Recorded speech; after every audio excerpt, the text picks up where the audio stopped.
Friends, ఇప్పుడే అందిన వార్త. ఈఎంఐ చెల్లించే వారికి భారీ శుభవార్త చెప్పిన ఆర్బీఐ అంటూ లేటెస్ట్ అప్డేట్ అయితే రావడం జరిగిందండి. సో ఆ వివరాలు ఏంటనేది వీడియోలో తెలుసుకుందాం. వీడియోని స్కిప్ చేయకుండా పూర్తిగా చూడండి. కంప్లీట్ ఇన్ఫర్మేషన్ అయితే అర్థమవుతుందండి. వీళ్ళు ఇంకెవరైనా సరే మన ఛానల్ సబ్స్క్రైబ్ చేయకుండా వస్తున్నట్లయితే వెంటనే మన ఛానల్ సబ్స్క్రైబ్ చేసుకోండి. ప్రభుత్వం నుంచి వచ్చే లేటెస్ట్ అప్డేట్స్ అన్ని కూడా మీ ఫోన్ నోటిఫికేషన్ రూపంలో అందించడం జరుగుతుందండి. చూస్తున్నారు కానీ లైక్ చేయడం మర్చిపోతున్నారు. దయచేసి లైక్ చేయండి. లేట్ చేయకుండా వీళ్ళకైతే వెళ్ళిపోదామండి. Good news for EMI customers. ఇక ఈ క్రమంలోనే భారీ రేట్ను కూడా క్రెడిటెడ్ సైకిల్ను పునరుద్ధరించడానికి బాగా సహాయపడుతుందని ఎస్బీఐ స్పష్టం చేసింది.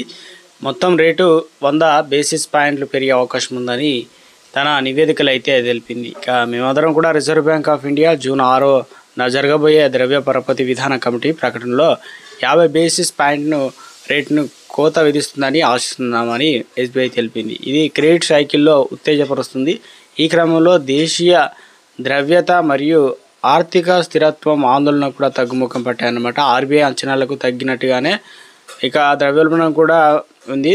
వృద్ధి వేగంగా పెరుగుతుందన్నమాట. మన దేశంలో ప్రస్తుతం భారతదేశ వాతావరణ శాఖ ఎక్కువ వర్షం కురుస్తుందని ముందుగానే అంచనా వేయడం, అలాగే పంటలు పండడం, ముడి చమురు ధరలు కూడా తగ్గడం వంటి ఇతర సానుకూల పరిణామాలు కూడా చోటు చేసుకున్నాయి. కాబట్టి దేశంలో వచ్చినటువంటి మార్పులన్నీ కూడా వచ్చే ఆర్థిక సంవత్సరానికి సిబిఐ అనగా ఆ ద్రవ్యోల్బణ అంచనా 3.5% సవరించడానికి దారితీస్తుందని తాజా తన నివేదికలో ఎస్బీఐ తెలిపిందనమాట.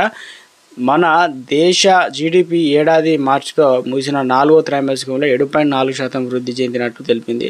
గత ఏడాది ఇది 8.4%గా అయితే ఉంది. మూలధన నిర్మాణంలో జరిగిన పెరుగుదల దీనికి ప్రధాన కారణమని తెలుస్తుంది. ఇప్పటికే అన్ని బ్యాంకులు కూడా తమ బ్యాంకులో ఉన్న పొదుపు ఖాతాలపైన 2.70% వడ్డీ రేటును ఫ్లోర్ రేట్కు తగ్గించాయన్నమాట. ఫిక్స్డ్ డిపాజిట్లు ఏదైతే ఉన్నాయో 30 నుంచి 70 బేసిస్ పాయింట్ బ్యాంక్ కోత విధించాయి. రానున్న త్రైమాసికంలో కూడా డిపాజిట్ల రేట్లు అనేది కోతలు బదిలీల బలంగా ఉందని ఎస్బీఐ తన నివేదికలు తెలిపింది.